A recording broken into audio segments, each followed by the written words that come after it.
क्या आप प्रतियोगी परीक्षाओं की तैयारी कर रहे हैं? क्या आप हर बार परीक्षा में पूछे जाने वाले कंप्यूटर वाले भाग में अच्छे मार्क्स नहीं ला पा रहे हैं?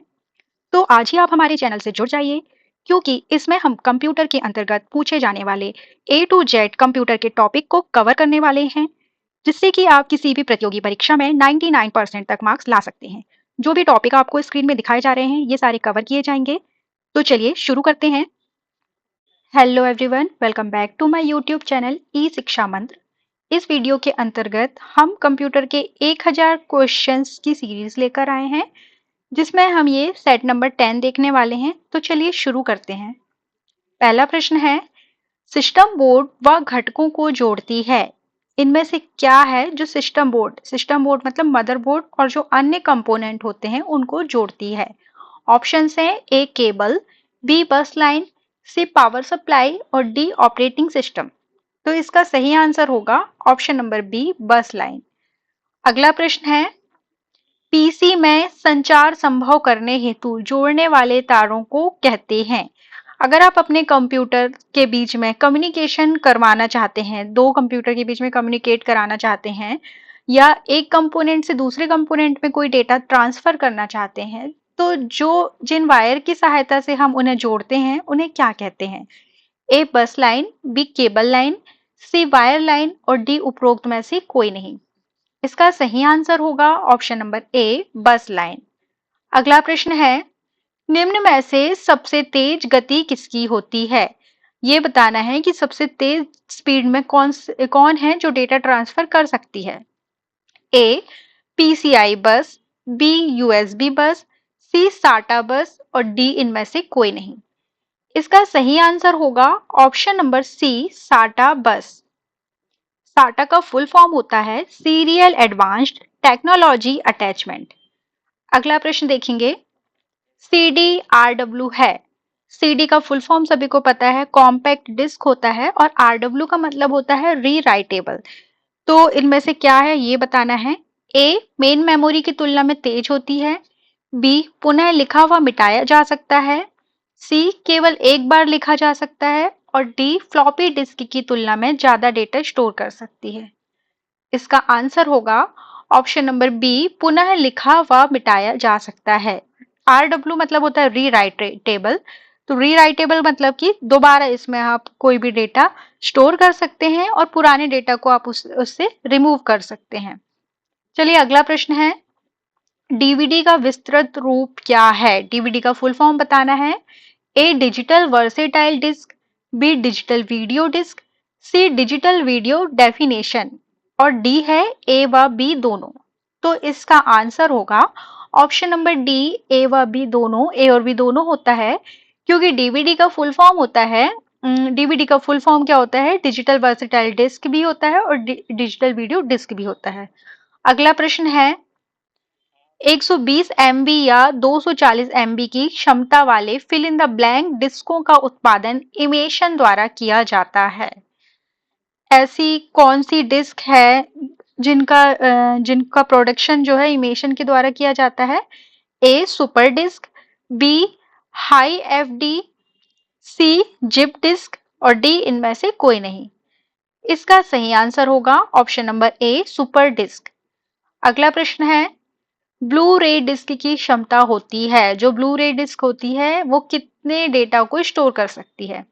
ए 25 GB to 50 GB, B 1.44 MB, C 1 GB और डी 650 एमबी टू 1 जीबी। कितना डेटा इसमें स्टोर किया जा सकता है? तो इसका आंसर होगा ऑप्शन नंबर ए, क्योंकि जो ब्लू रे डिस्क होती है, अगर सिंगल लेयर ब्लू रे डिस्क है तो वो 25 जीबी डेटा स्टोर करेगी, जबकि डबल लेयर ब्लू रे डिस्क है वो 50 जीबी तक का डेटा स्टोर कर सकती है। अगला प्रश्न देखेंगे, सीडी की क्षमता कितनी होती है? सीडी का फुल फॉर्म सभी को पता है, कॉम्पैक्ट डिस्क होता है। ये कितना डेटा स्टोर कर सकती है? ए 1 GB, B 1.44 MB, C 4.7 GB to 17 GB और डी 700 एमबी। इसका सही आंसर है ऑप्शन नंबर डी, 700 एमबी। अगला प्रश्न है, 3.5 इंच फ्लॉपी डिस्क की क्षमता क्या होती है? जो 3.5 इंच की फ्लॉपी डिस्क होती है वो कितना डेटा स्टोर कर सकती है? A 1.44 MB, B 1 MB, C 2 MB और डी 3 MB। इसका सही आंसर है option number A 1.44 MB। Next question है, निम्न में से किसका to use 2 GB data store करने में नहीं होता? किसमें हम 2 GB तक का डेटा स्टोर नहीं कर सकेंगे? A CD B, DVD C, HD DVD डी डीवीडी और डी डीवीडी आरडब्ल्यू। इसका सही आंसर होगा ऑप्शन नंबर ए सी डी। कॉम्पैक्ट डिस्क में 2 GB तक का डेटा स्टोर नहीं किया जा सकता क्योंकि इस पे हम 700 MB तक का ही डेटा स्टोर कर सकते हैं।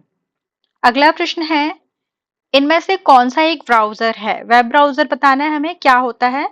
ए website, B www, C internet explorer और डी उपरोक्त सभी। तो इसका आंसर हो जाएगा option number C internet explorer, जो कि एक वेब ब्राउजर है। अगला प्रश्न है, इनमें से कौन सा ब्राउजर है? ये भी हमें बताना है कि इनमें से वेब ब्राउजर कौन सा है। A Mozilla Firefox, B Google Chrome, C internet explorer और डी उपरोक्त सभी। तो इसका आंसर होगा ऑप्शन नंबर डी उपरोक्त सभी, क्योंकि मोजिला फायरफॉक्स, गूगल और इंटरनेट एक्सप्लोरर ये सभी वेब ब्राउजर के अंतर्गत आते हैं। अगला प्रश्न है, इनमें से कौन सा वेब ब्राउजर नहीं है? A Opera, B Outlook Express, C Safari और डी नेटस्केप नेविगेटर। इसका आंसर होगा option number B Outlook Express. ये एक प्रकार का वेब ब्राउजर नहीं है, जबकि ये एमएस ऑफिस के अंतर्गत आने वाला एक मेंबर है। जिस प्रकार से MS Word, MS Excel, MS PowerPoint होते हैं, तो ये लुक एक्सप्रेस जो है वो भी उसी के अंतर्गत आता है। अगला प्रश्न देखेंगे, नेटस्केप नेविगेटर का प्रकार है, एक प्रकार का क्या है ये हमें बताना है नेटस्केप नेविगेटर के बारे में। A utility program, B operating system, C website और डी ब्राउजर। तो पहले क्वेश्चन में हम देख चुके हैं इसके पहले वाले में कि वो क्या है, एक प्रकार का वेब ब्राउजर। इसका सही आंसर होगा ऑप्शन नंबर डी ब्राउजर। अगला प्रश्न है, भारत में निर्मित वेब ब्राउजर है, भारत में निर्मित वेब ब्राउजर कौन सा है ये बताना है। ए एपिक, बी इंटरनेट एक्सप्लोरर, सी मोजिला फायरफॉक्स और डी सफारी। इसका सही आंसर होगा ऑप्शन नंबर ए एपिक। एपिक नाम का वेब ब्राउजर है जो भारत में निर्मित किया गया है। अगला प्रश्न है, निम्न में से कौन सा वेब ब्राउजर का उदाहरण है? A FireWire, B Microsoft Windows, C firewall और डी मोजिला फायरफॉक्स। सही आंसर होगा option number D Mozilla Firefox. अगला प्रश्न देखेंगे, निम्न में से कौन सी मेमोरी का एक्सेस टाइम सबसे कम होता है? A bubble memory, B cache memory, C main memory और डी हार्ड डिस्क। इसका सही आंसर होगा option number B cache memory. Next question है, यूपीएस का सबसे महत्वपूर्ण हिस्सा क्या होता है? यूपीएस का फुल फॉर्म होता है अनइंटरप्टेबल पावर सप्लाई। जब भी अगर आप कंप्यूटर पे काम कर रहे हो और अचानक से लाइट चली जाती है और अगर आपने वो डेटा सेव नहीं किया है, वो डेटा अगर रैम में ही रह गया है और सेव नहीं किया और लाइट जाने से क्या हो जाता है, वो डेटा सारा हट जाता है। अगर आप चाहते हैं कि हमारा जो डेटा है वो हटे ना, हम कंटिन्यू उस पे काम करते रहें या डेटा को सेव करने का टाइम मिल जाए, तो उसके लिए हम यूपीएस को अपने कंप्यूटर से कनेक्ट कर लेते हैं। यूपीएस क्या करता है, जब लाइट चली जाती है तो उसमें क्या रहता है, एक प्रकार से वो इन्वर्टर के की तरह ही काम करता है। लाइट जाने पे कुछ देर तक हमारे सिस्टम को ऑन रखता है, जब तक कि उसमें चार्ज है तब तक वो हमारे सिस्टम को ऑन रखेगा। ठीक है, तब तक आप भी जो भी इंपॉर्टेंट डेटा है उसको स्टोर करके सेव करके रख लेंगे, ताकि क्या हो, अगर लाइट चली जाए पूरी तरीके से तो आपका डेटा क्या हो जाए, बचा रह जाए।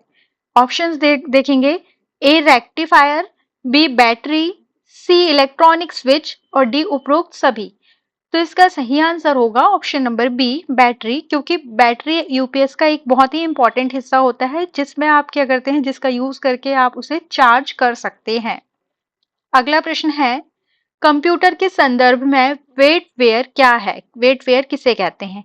ए सर्किटरी, बी कंप्यूटर प्रोग्राम, सी मानव मस्तिष्क या ह्यूमन ब्रेन जिसे बोलते हैं इंग्लिश में, और डी स्टोरेज डिवाइस। इसका सही आंसर होगा ऑप्शन नंबर सी, मानव मस्तिष्क, मतलब ह्यूमन ब्रेन।